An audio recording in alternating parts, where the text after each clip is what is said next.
E aí, pessoal, tudo bem com vocês? Espero que sim. Aqui é o professor Henrique para mais uma aula de biologia. Hoje o assunto é uma continuação. Continuação do quê? Da bioenergética, que a gente viu em outra aula ali atrás. Pois é, eu prometi para vocês que a gente ia ver com detalhes os processos de fermentação e respiração. Então, nesta aula, a gente vai ver uma das fermentações, que é a fermentação lática, que está aqui, né? Então, nós vamos ver as fermentações, começando pela fermentação lática. Então, vem comigo para mais essa aula de biologia. Bem, pessoal, então, para a gente entender bem esse assunto, vamos dar uma pequena retomada. Por que fermentações, tá? O que é uma fermentação? Fermentação é uma forma de pegar o combustível, né, que a gente usa para liberar energia. Esse combustível tem energia e esse combustível quase sempre é a glicose. É o combustível preferido da célula. Então a ideia é pegar a glicose e desmontar a glicose para tirar a energia que está dentro das suas ligações. Essa é a ideia da fermentação, tá? Por quê? Porque a fermentação nada mais é do que um processo para liberar energia para formar ATPs. ATPs esses que nós vamos usar nas nossas atividades celulares. Então, basicamente, fermentação, processo de oxidação, de degradação de combustível, no caso, desmontagem da glicose, para se obter energia, formar ATPs, você guarda esses ATPs para usar em outra coisa depois, certo? Em qualquer atividade celular. Lembra, correr do tigre, a ideia é essa, mais ou menos. Pois bem, então, toda fermentação, né, ela tem a primeira característica básica dela. Fermentação, diferente das respirações ou da respiração aeróbia, não precisa de oxigênio, certo? Então, todas as fermentações, primeiro, não precisam de oxigênio e não precisam acontecer na mitocôndria. É um processo muito simples para se obter energia ou para quebrar o combustível, a glicose, e se obter energia. Então, primeira premissa, é simples, não precisa de oxigênio. Segunda premissa, ela acontece sempre no hialoplasma das células, no citosol da célula, né? Como eu disse, não precisa de mitocôndrias para acontecer.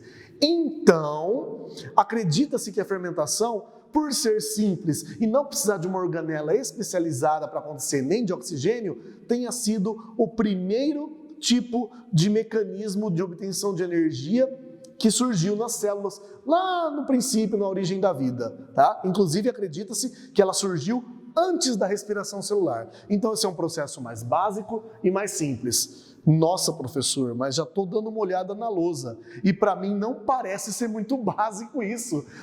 Eu vou tentar simplificar ao máximo para vocês, tá? Então, o que você está vendo na sua frente aqui? Você está vendo a primeira etapa para todo e qualquer processo de fermentação. Não importa se é fermentação lática, se é fermentação alcoólica ou qualquer outro tipo de fermentação. Aliás, cabe lembrar aqui o seguinte: no que uma fermentação difere da outra? No que a fermentação lática é diferente da alcoólica, por exemplo? O resultado final. O produto que aparece no final, mas o começo é igual para todas. E o princípio e a finalidade também é igual para todas as fermentações, que é desmontar a glicose para se liberar a energia dela e montar os seus ATPs, ok? Basicamente é sempre isso. E como eu estava dizendo, toda e qualquer fermentação começa pela glicólise. Olha a palavra, glico, vem de glicose, lise, quebra. Ou seja, é o fenômeno de quebra da glicose. É aqui que eu vou desmontar a glicose, certo? E desmontando a glicose, eu pego a energia que está nas suas ligações químicas. Então, vem cá, bem devagarinho para você entender. A glicólise, gente, é um processo que, olha só, envolve, não é uma reação. A glicólise envolve, conta comigo essas setas, eu fiz várias setas. 1, 2, 3, 4, 5, depois separa em 2 etapas, 6, 7, 8, 9 etapas, gente, na glicólise. São 9 reações diferentes, mas você não tem que saber todas. Aliás, você que digitou, sei lá, aí na plataforma, aí, digitou no Google, aí no YouTube, e de repente achou minha aula aqui, você que está numa faculdade, né, no ensino superior. Eu vou ter que te lembrar que essa aula é para o ensino médio. Então, talvez não tenha todos os detalhes que um estudante do ensino superior vai precisar. Mas é um bom ponto de partida para começar a entender. Se você estiver tendo algumas dúvidas aí, você que é do curso de biomédicas, biológicas, faz medicina, enfermagem, farmácia, biologia, seja bem-vindo também. Mas lembre-se, é uma aula mais básica, mas ajuda a entender, tudo bem? Então, para o ensino médio, eu não vou colocar aqui todas as etapas, não vou escrever aqui todos os intermediários, né? A glicose se transforma em glicose 6-fosfato, que se transforma em frutose 6-fosfato, que se converte em glicose 1,6-difosfato, depois 2-gliceraldeído-fosfato e assim por diante. Não. Essa cartilha você vai ter que rezar lá no ensino superior. Você que é meu aluno do ensino médio, você só tem que saber isso aqui. Olha que simples. A ideia da glicólise é, com enzimas, as células, de forma simples, vai, depois de algumas reações, desmontar a glicose em 2 pedaços, em 2 partes. Observe, mas o que são essas bolinhas amarelas, professor? A ideia aqui é essa. Olha a fórmula da glicose aqui, ó. C6H12O6. A gente tem que ir sempre prestando atenção nas fórmulas. C6 é porque a glicose tem 6 carbonos, 12 hidrogênios e 6 oxigênios na sua molécula. Então, essas 6 bolinhas amarelas significam os 6 carbonos. Então, eu estou contando aqui os carbonos da glicose. Tudo bem, pessoal? Aqui, ó.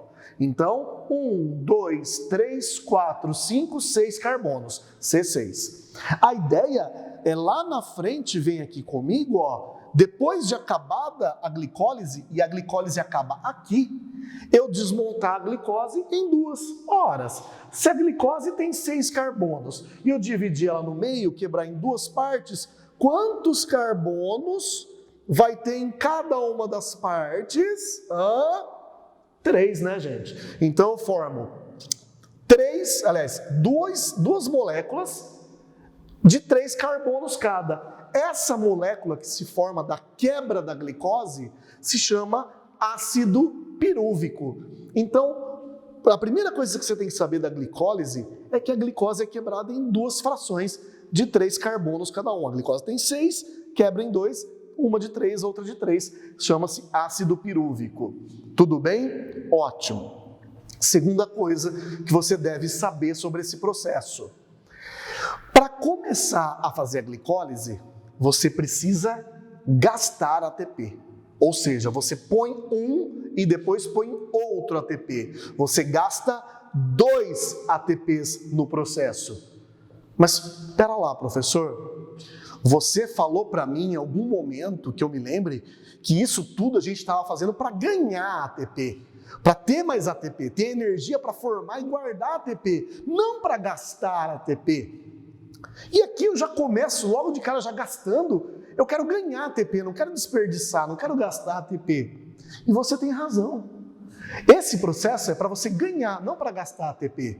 Mas muitas vezes, tem até um ditado, para ganhar, primeiro você tem que perder. Ou, né, que nem você tem uma empresa, ou você quer abrir uma empresa, quer vender qualquer coisa, sei lá, você quer vender tênis, você vai abrir uma empresa para vender tênis, uma loja de sapatos, de tênis.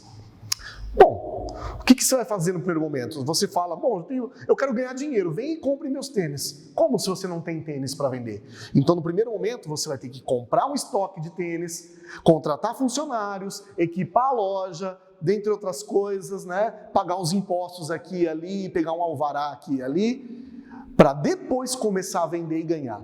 Todo mundo tem uma empresa, é assim. Primeiro investe, primeiro gasta o dinheiro que ele tem, monta a empresa, depois ele começa a vender. Aí ele começa a ter lucro e começa a ganhar dinheiro. Aqui é a mesma coisa.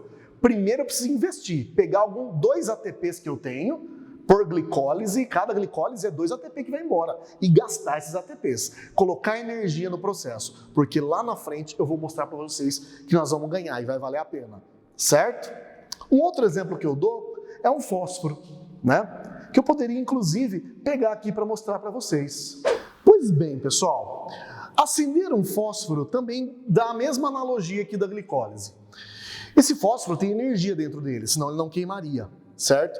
mas ele não acende espontaneamente. Você não consegue liberar a energia do fósforo até que você não dê energia para ele. Aqui na cabeça tem um material inflamável, aqui na cabecinha vermelha do fósforo, não sei se vocês estão vendo aí. Enfim, e esse material, para incendiar e liberar toda a energia que tem nele, você precisa colocar uma energia do atrito. Então, quando você raspa o fósforo aqui, você está aplicando uma energia, ele ganha uma energia para depois liberar muito mais energia, porque espontaneamente, sozinho, ele não vai acender. Então, eu vou ajudar ele a liberar energia. Eu vou primeiro pegar a energia, colocar a energia nele. Então, faça-se a luz. Fiat lux. Vejam, eu pus energia no fósforo e aí ele está gastando toda a energia dele, que é muito mais que a que eu coloquei, né? Se comparar a energia que eu gastei fazendo ele acender e que ele está gastando, a energia do fósforo que ele está queimando é muito maior, ou seja, investir um pouquinho para ganhar mais aqui na frente. A ideia é essa. Tudo bem, pessoal? Então, aqui eu vou eu vou perder 2 ATPs, tudo bem, mas olha o que acontece aqui na frente. Eu tenho ADP mais P, que passa por aqui, ganha energia e vira ATP. Eu falo, opa, ganhei ATP, certo? Aqui, outro. Professor, você perdeu 2, mas ganhou 2. Mas não foi só desse lado. Olha aqui do outro lado, lembra que a glicólise, a partir de um momento, se divide em 2 caminhos e tudo que acontece em cima, acontece embaixo? Então, olha aqui, ó. Perdi 2 ATPs, mas ganhei 1, 2 aqui, 3, 4. Então, eu perco 2 para ganhar 4. É como diz o ditado, dar-se um passo para trás, né? Para depois dar 2 à frente, aqui no caso, dá-se 2 passos para trás, para depois se dar 4 passos para frente. Então, gente, aqui eu tenho um rendimento líquido. Qual o rendimento líquido? Então, o rendimento líquido da glicólise eu perco 2 ATPs, mas eu ganho 4 ATPs, né? Eu vou então ter quanto ATP de rendimento líquido? Menos 2 mais 4, 2 ATPs de rendimento líquido.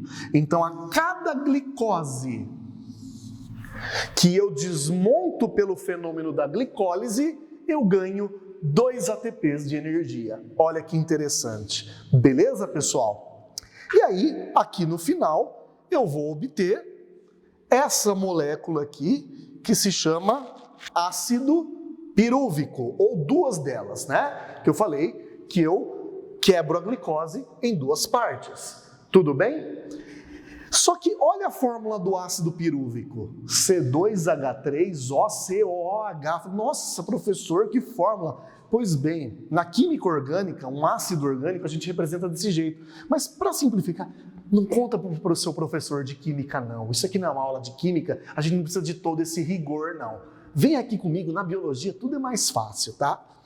Professor de química que vê vão me matar, mas tudo bem. Olha só, vamos simplificar. Se você simplificar, colocar tudo junto, vai dar C3, porque tem 2 carbonos aqui e 1 aqui, H4, aqui 3 hidrogênios mais 1 aqui, O3, ó, tem 1 mais 2 aqui. Então a fórmula bem simplificada do ácido pirúvico, a fórmula molecular dele é C3H4O3. E o do outro ácido pirúvico também embaixo, C3H4O3. Quer dizer, então, que 2 ácidos pirúvicos juntos dá uma glicose, porque glicose dividido por 2, 2 ácidos pirúvicos. Ou seja, 2 vezes ácido pirúvico, 2 juntos formam uma glicose. Vamos ver se isso é verdade? Bom, C3 com C3 dá quanto? C6. Beleza? O3 com O3, 3 oxigênios com 3 oxigênios dá 3 com 3, 6, 6 oxigênios. Agora, aqui que está o problema. Alguém já deve ter percebido aí do outro lado da telinha. Será que se eu somar os hidrogênios vai dar certo? Ó, aqui, ó. 4 hidrogênios com 4 hidrogênios dá 8. Só que quantos hidrogênios a glicose tem? 12. Mas pera lá, então a conta não bateu. Eu separo a glicose em 2. Cadê os hidrogênios? Era para dar C3H6. O3, C3H6, O3, porque 6 com 6 dá 12, aí dá certo. Para onde foram? Sumiu o hidrogênio. Para onde foram esses hidrogênios? Realmente, pessoal, durante o processo de glicólise, a perda de hidrogênios, olha ele saindo aqui, ó, os hidrogênios, estão vendo? Os hidrogênios saem. Então eu tenho perda de prótons, no caso, que a gente chama, que são hidrogênios, ok? Só que tem um detalhe, pessoal. Esses hidrogênios não podem ficar soltos na célula, porque hidrogênios perdidos no meio... Não se esqueça que nós estamos aqui no citoplasma, no hialoplasma da célula. Se eu tiver um acúmulo de hidrogênio no hialoplasma, dá vários problemas na célula. Tá? Interfere em muitas atividades metabólicas, né? Em termos de pH, em termos de concentração de hidrogênio, e isso pode, inclusive, levar a célula até a morte. Sim, meus queridos, pode até matar a célula. Então, esses hidrogênios não podem ficar soltos, certo? Então, quem é que pega esses hidrogênios para eles não ficarem soltos? Eu costumo dizer para os meus alunos que o hidrogênio solto é como uma criança travessa, sem os pais cuidando, no meio de uma igreja, no meio de um velório, no meio de uma palestra, onde você não pode ter, né, criança correndo para lá e para cá, gritando, brincando, mas a criança sem os pais pode dar um problema ali. Então, da mesma forma que essa criança precisa ser acompanhada dos pais, vem aqui menino, não faz bagunça, o hidrogênio também, porque ele bagunça toda a célula. Quem é o pai? Quem carrega esse hidrogênio? Vem cá menino. Esse cara é uma molécula chamada NAD. Eu vou até escrever aqui, ó. NAD, certo? O que o NAD faz? NAD, não, tô brincando, gente. O NAD, ele, como eu disse, carrega hidrogênios, tá? Então, pessoal, primeiro, o que significa a sigla? É uma sigla. É a sigla para, atenção, nicotinamida adenina dinucleotídeo. Ai, meu Deus, professor, que nome cabeludo. Não, você não precisa. Para nós, aqui, carinhosamente, nós somos íntimo dele. NAD tá bom, é o NAD, pronto. Só para vocês saberem que ele é derivado da nicotinamida, que nada mais é do que a vitamina B3, porque muito aluno fica perguntando, mas de onde vem esse NAD? Parece do nada? Não, ele vem da vitamina B3 que a gente consome, tá? É um derivado. Ok? E ele é ótimo para carregar oxigênio. Então, ele vai passar por aqui, ó, e vai pegar esses hidrogênios. E ele pegando esses hidrogênios, ele deixa de ser NAD e vira NADH2. Esse aqui de cima também, ó, ele pega os hidrogênios e passa a ser NADH2, tá? Vou dar um destaque aqui para o nosso NADH2. Mas aí, pessoal, só um detalhe, até para quem está no ensino superior, você vai vendo, mas não é NADH2, é NADH mais H+.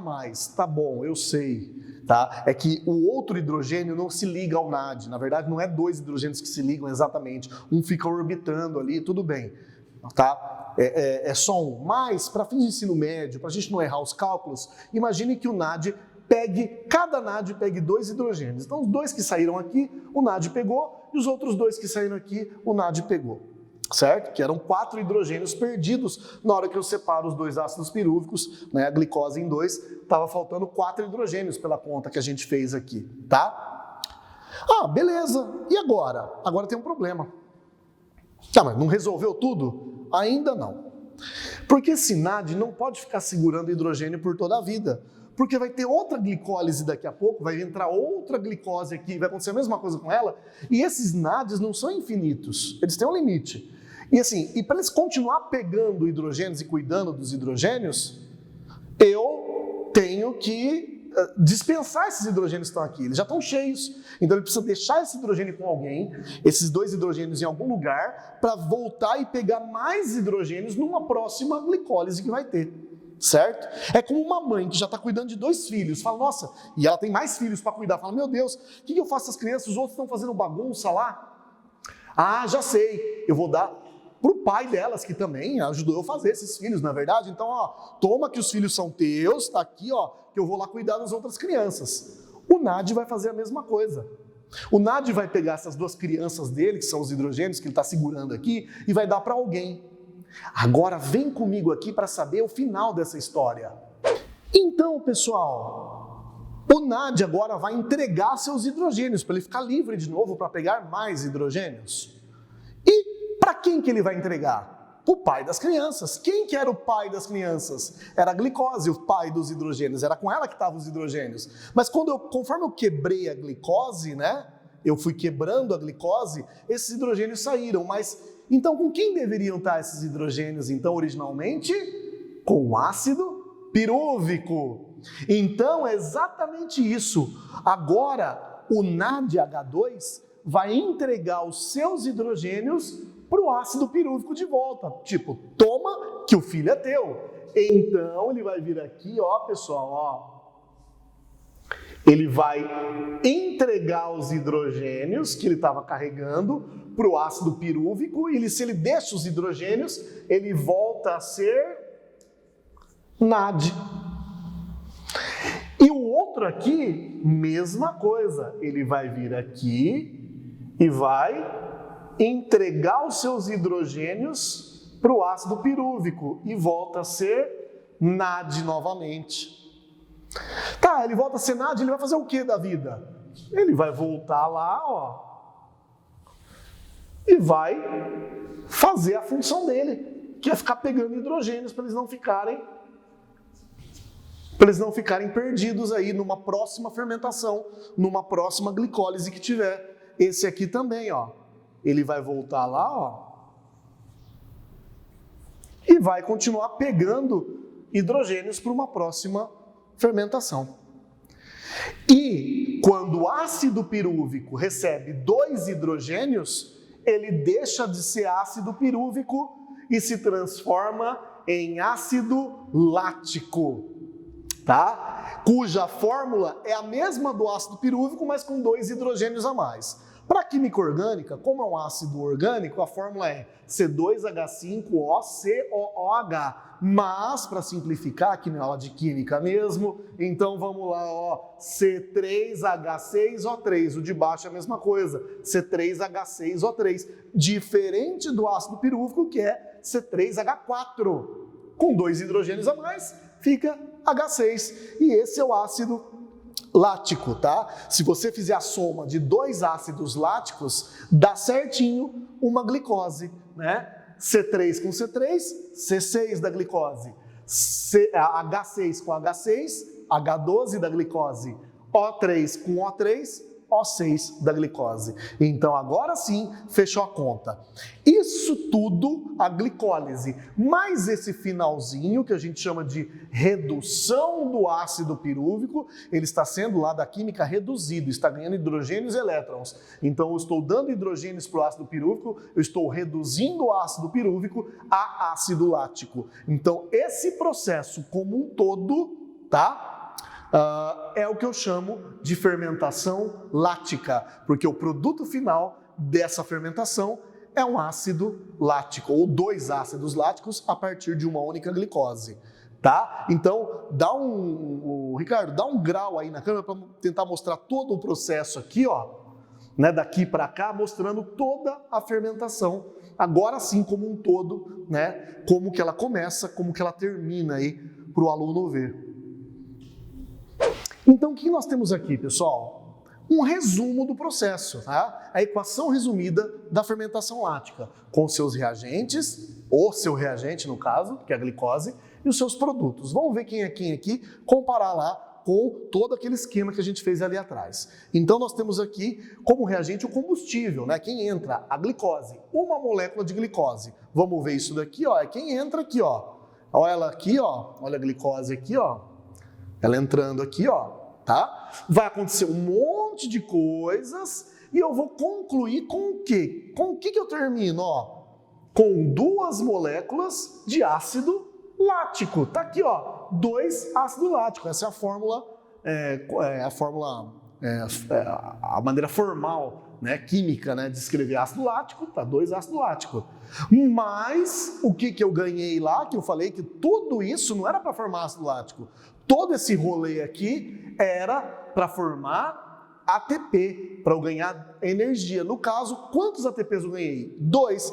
Ai, professor, mas se você olhar aqui, você ganhou 4 ATPs aqui, ó. Por que você só colocou 2 lá? Mas não se esqueça que para ganhar 4 eu perdi 2. Então eu só levo em consideração o rendimento líquido, que é de 2 ATPs. Então, aqui está um resumão de todo o processo, ok? De fermentação lática. Para concluir, as aplicações práticas desse processo. Para que serve a fermentação lática nos seres vivos de forma prática? Então, vou dizer para vocês que vocês já se beneficiaram disso muitas vezes e não sabem. A fermentação lática tem esse nome porque a primeira vez ela foi observada acontecendo no leite. Ah, o leite, a vaca faz fermentação lática? Não é a vaca exatamente. São bactérias que fermentam o leite. Se você deixar o leite exposto, algumas bactérias vão entrar em contato, elas vão se alimentar do leite. Essas bactérias vão pegar o açúcar do leite. O leite tem açúcar, né, a lactose, que pode ser desmontada em glicose e galactose. Na verdade, o leite tem isso aqui, em última análise. Certo? As bactérias, para sobreviverem, vão pegar a glicose do leite sem utilizar oxigênio, desmontar e formar ácido lático. Mas a bactéria não faz isso porque ela quer formar ácido lático. Ela nem sabe o que é isso aqui. A bactéria faz isso, ela desmonta a glicose para obter energia, para formar seus ATPs. Aí, sem querer, ela forma os resíduos. Ela forma também ácido lático. Esse ácido lático vai acidificando o leite e deixando ele azedo. Então, quando você toma um leite, tá azedo, é porque algumas bactérias fermentaram esse leite, tá? É ácido que tem no leite. Acontece que são vários tipos de bactérias que podem fermentar o leite e produzir vários ácidos diferentes. Mas, se a bactéria certa fermentar o seu leite, vai produzir um ácido até gostoso. Mas como que pode ser gostoso um leite azedo?